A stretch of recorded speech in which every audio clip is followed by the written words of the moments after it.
turmas do 9º ano, bem-vindos! Eu sou a professora Joyce Martins, do componente curricular de Língua Portuguesa. Esta é a aula de número 42 do nosso módulo, que tem como objeto de conhecimento o estilo. O detalhamento desse objeto de conhecimento será os gêneros jornalísticos, publicitários, narrativos e argumentativos, com foco aí na morfologia, pronomes de tratamento, verbos, utilização e flexões. Então, vamos iniciar mais uma aula.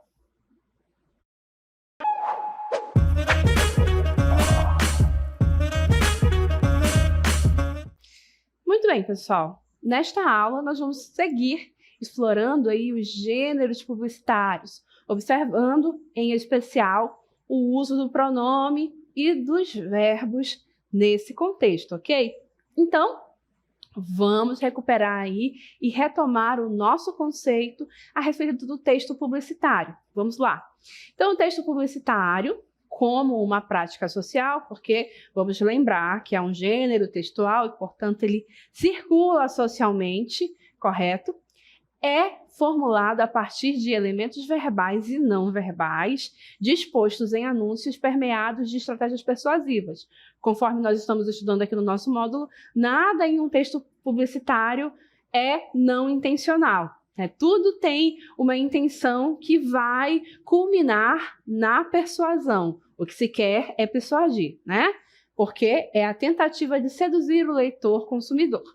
A partir do uso de uma linguagem específica, o texto publicitário propõe levar o receptor, né, que é quem lê, interage ali com aquele texto, a ações como compra, adesão política, religiosa, de ideias, entre tantas outras, correto?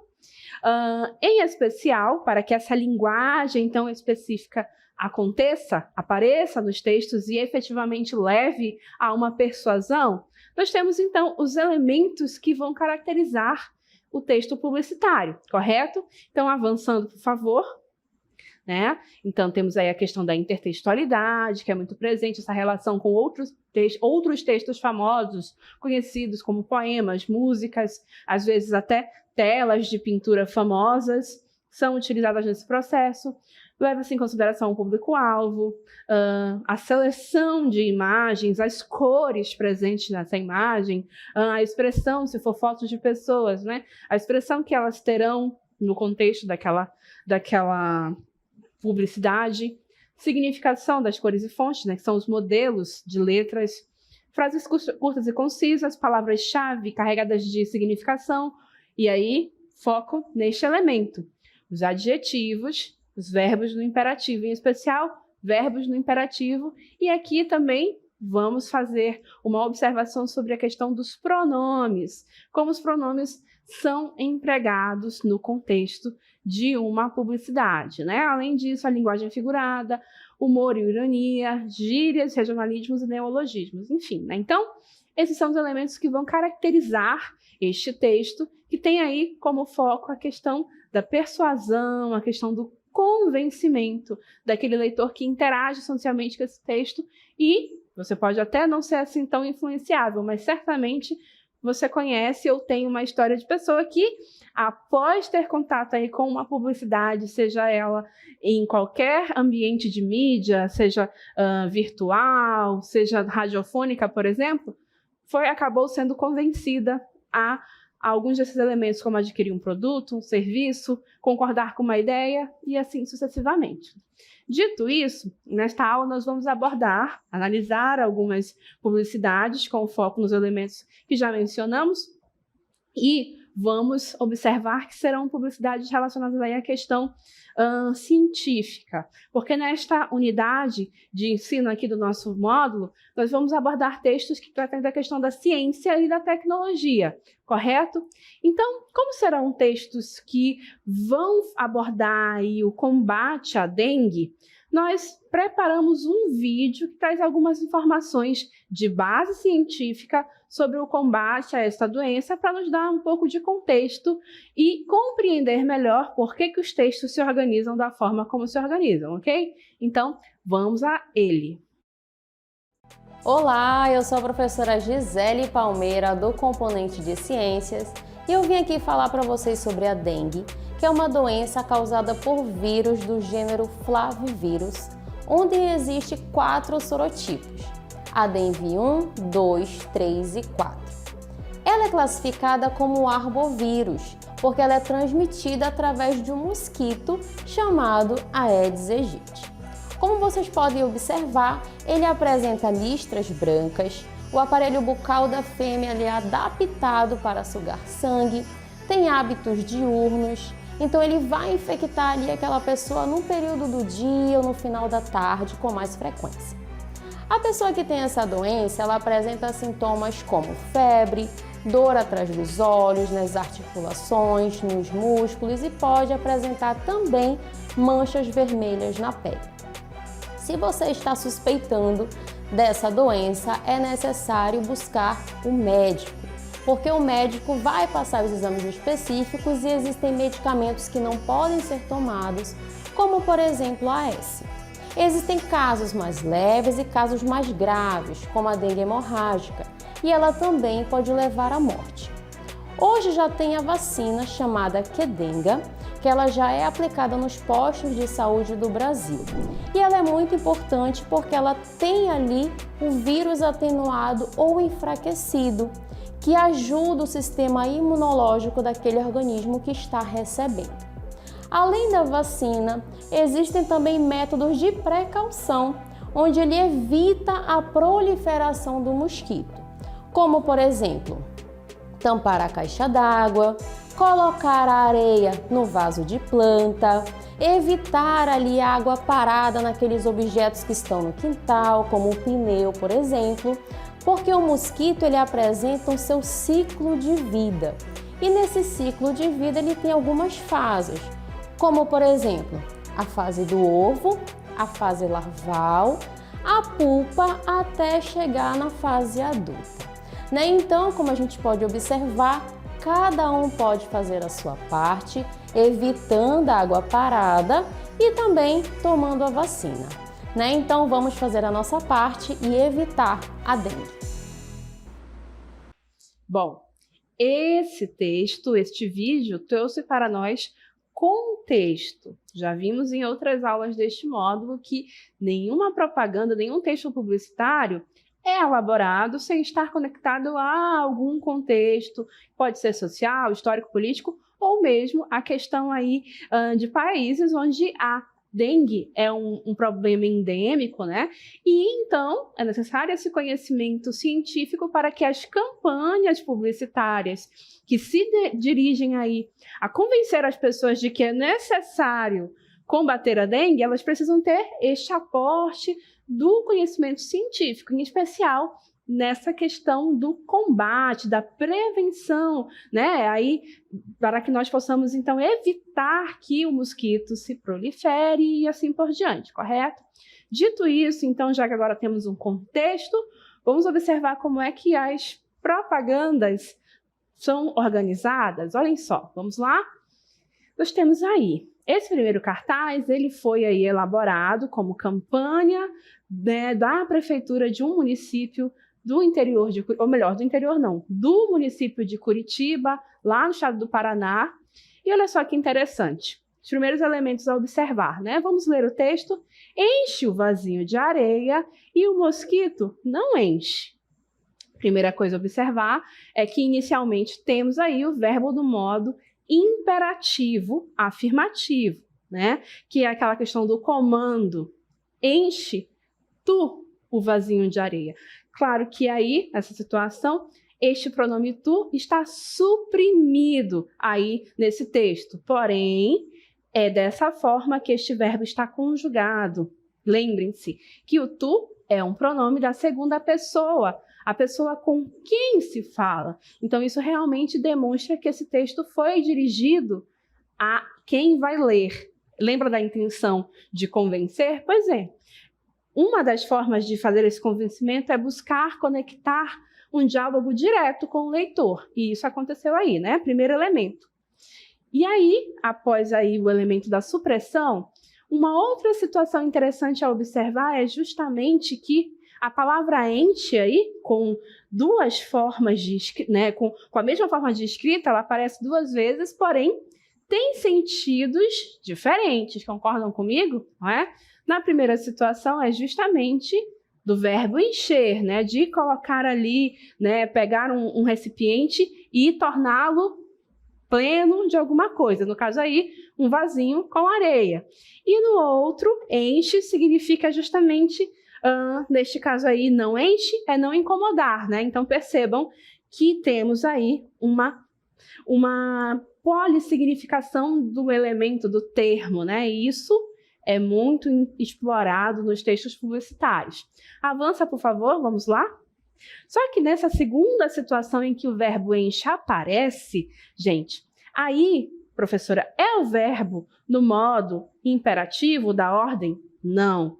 Quando se diz, e o mosquito não enche, aí nessa segunda situação, o verbo está no modo indicativo, tá bom? Por quê, professora? Porque na primeira aparição, sim, se tem o comando, aquilo que deve ser feito. Mas na segunda aparição, está aí uma forma de justificativa.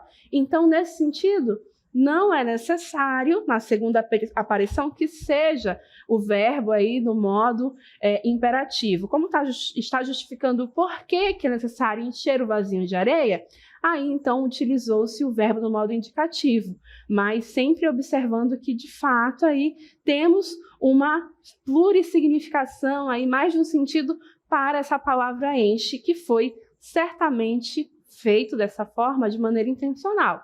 Além disso, passa por favor a próxima, temos que observar que nessa segunda situação a gente tem aí o emprego de uma linguagem que é mais figurada, ok? Porque imaginem que o mosquito vai ser um animal que se comporta e age por instinto, né? Ele não está ali voando perto de você e transmitindo doença porque ele tem a clara intenção de fazer isso. Faz parte do ciclo de vida dele, enfim, da cadeia onde ele está inserido, correto?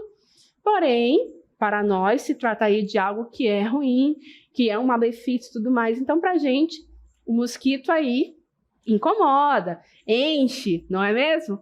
Então, nota aí que se empregou uma linguagem que é mais figurativa e que vai, de certa forma, conversar com os recursos não verbais. Avança, por favor, né? Aí temos aí os recursos de convencimento, né, estratégia de convencimento, que aí no caso é o exemplo, mas nota também que a gente tem esse vasinho de plantas aí, com esse desenho como se ele estivesse se divertindo. Lembra da questão da expressão positiva, né? Aí o vasinho de planta está sorrindo, está animado com a questão da prevenção. Então, esse sentido figurado da segunda parte do texto escrito, com a imagem, tudo combinando, vai fazer uma conversa que vai, de novo, culminar no processo de convencimento. Pode avançar, por favor? E aí, justamente, o último tópico, que é o elemento não verbal, que vai fazer este emprego, né? O seu processo dentro desse texto. Nota que tudo isso, certamente, foi elaborado por uma equipe especializada e que não é nada aí, na verdade, é não intencional. Tudo tem um porquê e tudo aí foi combinado com o objetivo de gerar o convencimento, correto? Então, de tudo isso que eu apresentei a vocês aqui na forma da minha fala, vou agora trazer o nosso quadrinho. Olhem só. Então, um quadro de análise para esse texto que a gente acabou de observar vai trazer as seguintes questões. Onde esse texto que acabamos de explorar e explicar vai circular, ou seja, em que suportes textuais eu posso encontrá-lo? E como seria essa circulação? Bom, por ser um cartaz, né, que vai aí divulgar uma campanha que é de impacto social, pensem no seguinte, que vai circular em espaços públicos, já que é uma campanha que foi feita aí por uma prefeitura de uma cidade, correto? Né? Então, que espaços públicos seriam esses? Prédios públicos, ruas, murais de aviso e etc. Tanto na forma de cartazes como de outdoors, que são aquelas placas bem grandes que ficam, né, aí nas grandes cidades trazendo anúncios. E qual seria o provável público-alvo desse texto que acabamos de observar? Ora, tanto a população em geral, mas aí vamos incluir as crianças. Por quê? Justamente porque a gente viu uma imagem de um vasinho se divertindo ali, que é um pouco mais lúdico. A carinha do vaso estava na forma de um desenho. Então, percebam que, então, também se tinha ali um foco em fazer com que, de repente, as crianças na escola trabalhassem isso ali com seus professores e fossem também conscientizados nesse processo aí de convencer, né, ali de aprender o processo de combate ao mosquito. E aí, qual é o recurso, qual a estratégia que se utiliza? Vocês viram ali, então, que é a questão do exemplo de atitude a ser tomada. Esse texto vai trabalhar, então, aí com a exemplificação. Ao final das contas, ele vai tentar convencer pelo exemplo, né? Aquilo que deve ser feito. Então, ele exemplifica, olha, encher o vasinho de plantas. Esse é o exemplo daquilo que deve ser feito para evitar o mosquito e, por consequência, a doença. Seguindo adiante, ainda sobre o texto, há verbos nesse texto? Sim, nós vimos que tem o verbo encher, em 2 ocorrências e com 2 sentidos diferentes, né? E qual foi o modo verbal presente?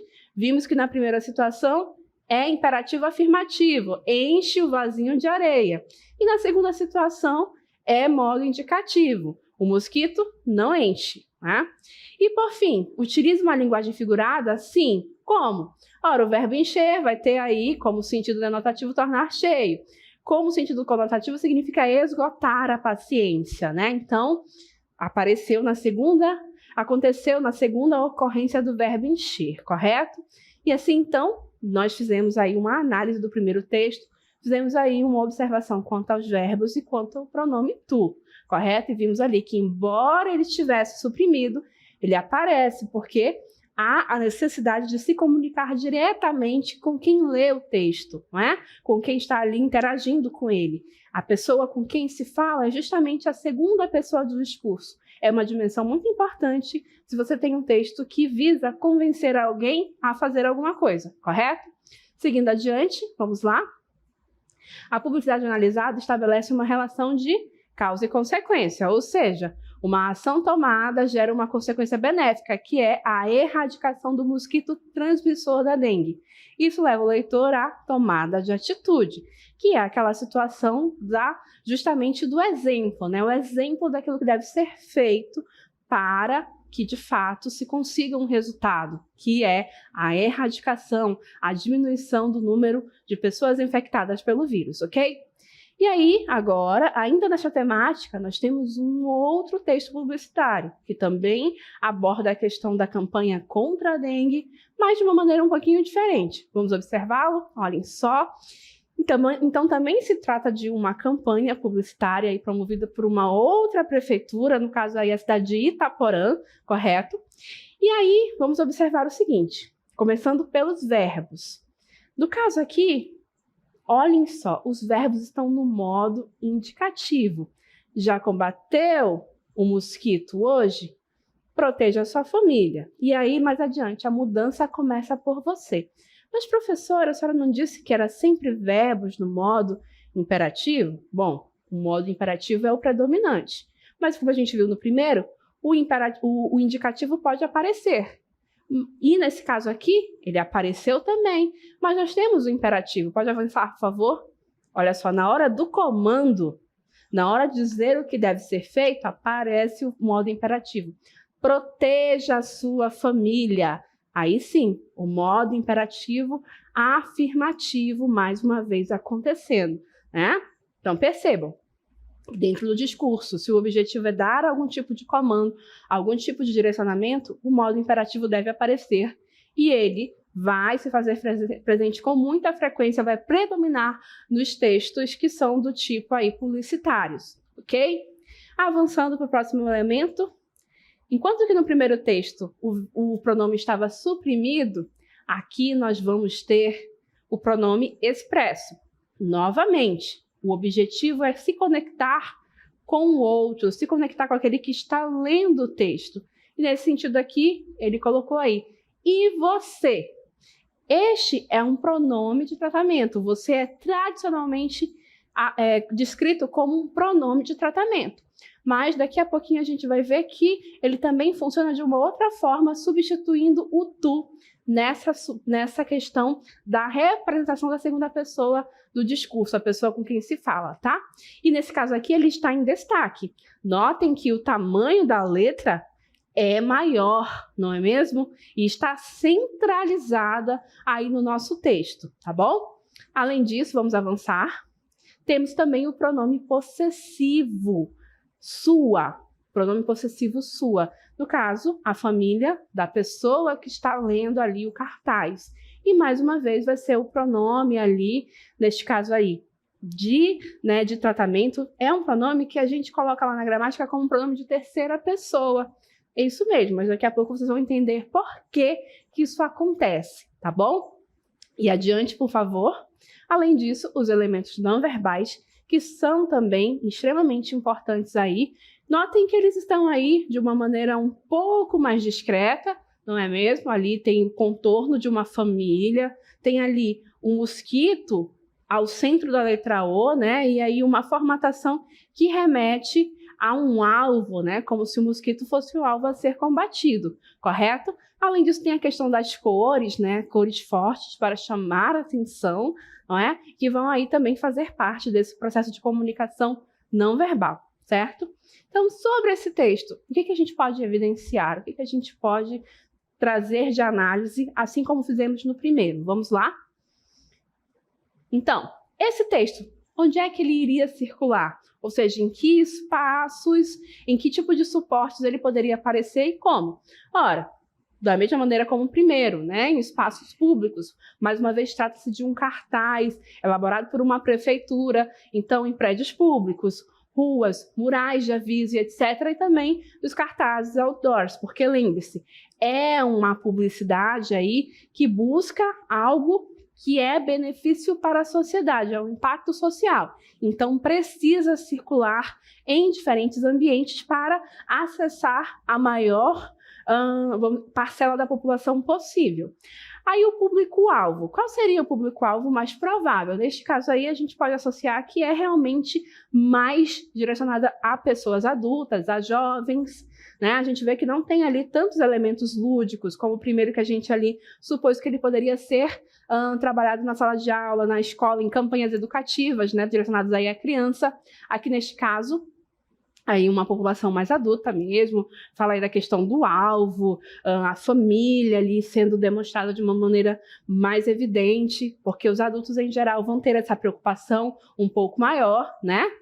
E que estratégias e recursos ele utiliza? Aí nesse caso é a sensibilização. Enquanto que no primeiro nós tínhamos ali a exemplificação, aqui é a sensibilização, quando ele apela para a ideia da família, né? A família é uma questão que sensibiliza a maioria das pessoas, né?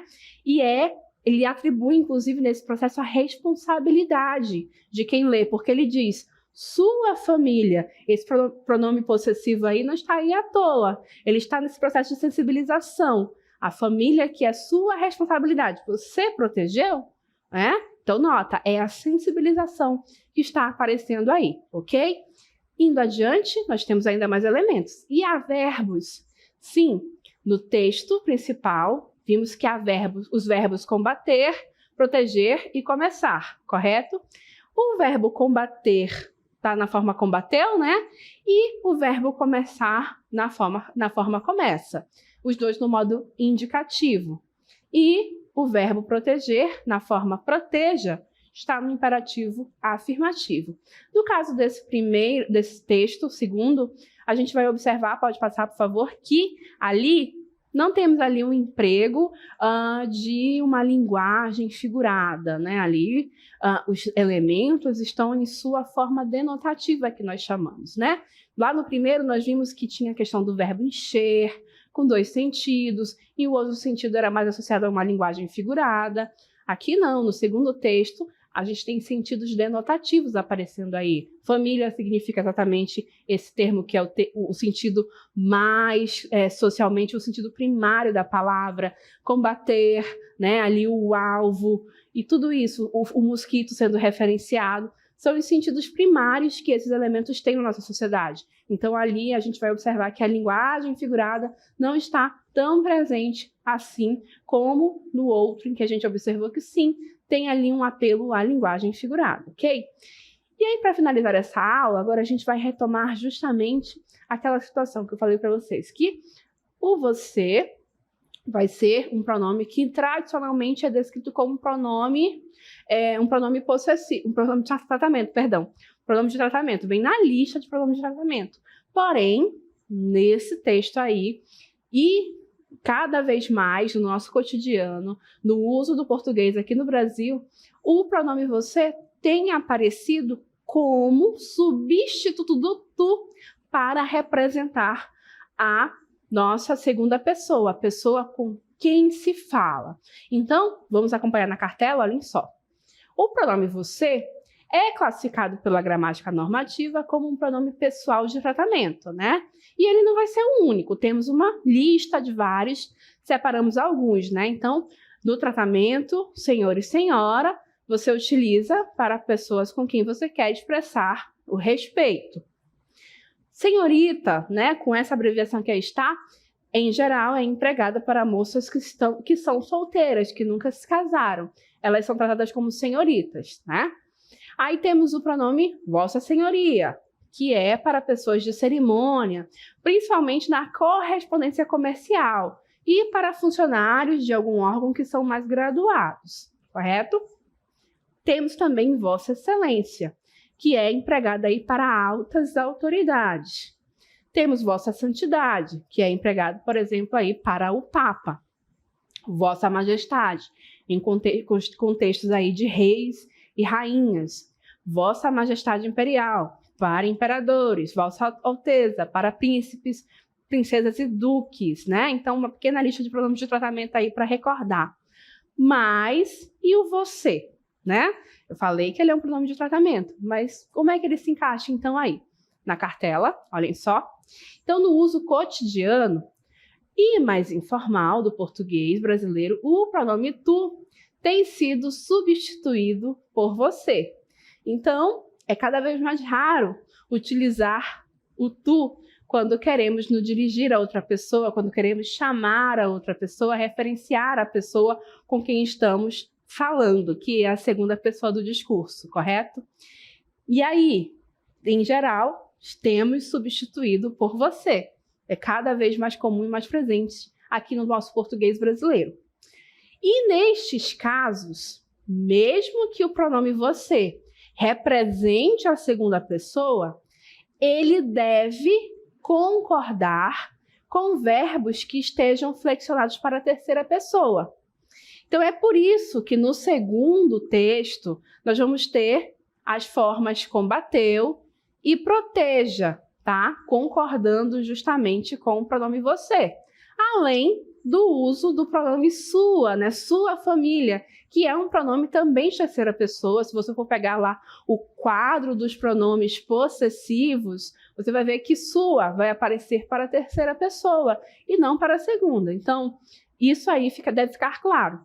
Mesmo que eu esteja usando o pronome você, representando aí a segunda pessoa, que é a pessoa com quem eu falo, em substituição do pronome tu, os verbos que vão concordar com esse pronome você devem estar na terceira pessoa. Da mesma forma como a seleção dos pronomes que nós vamos utilizar para compor o texto também serão pronomes de terceira pessoa, ok? Por isso que a gente viu o pronome sua ainda no contexto do segundo texto, justamente fazendo esse processo de concordância aí. Então vejam como a questão do estilo se faz presente nesses textos. Tanto na seleção dos verbos, a questão da forma como eles vão assumir, se vai ser no modo imperativo, por causa da questão do comando, mas o modo do indicativo vai também acontecer e tem um porquê no processo, no contexto faz sentido. Vimos também a questão da supressão do pronome tu. Certamente no primeiro texto o pronome tu foi suprimido porque naquele processo de fazer aí o pronome que já está em desuso, então há situações em que ele simplesmente não é escrito, ele é suprimido, correto? Ou então, quando vai se escrever o pronome, para ficar cada vez mais claro que a comunicação é com a pessoa com quem se fala, a gente vai observar então que utiliza-se o você, porque é uma característica do português brasileiro, da forma como os brasileiros utilizam o português, certo?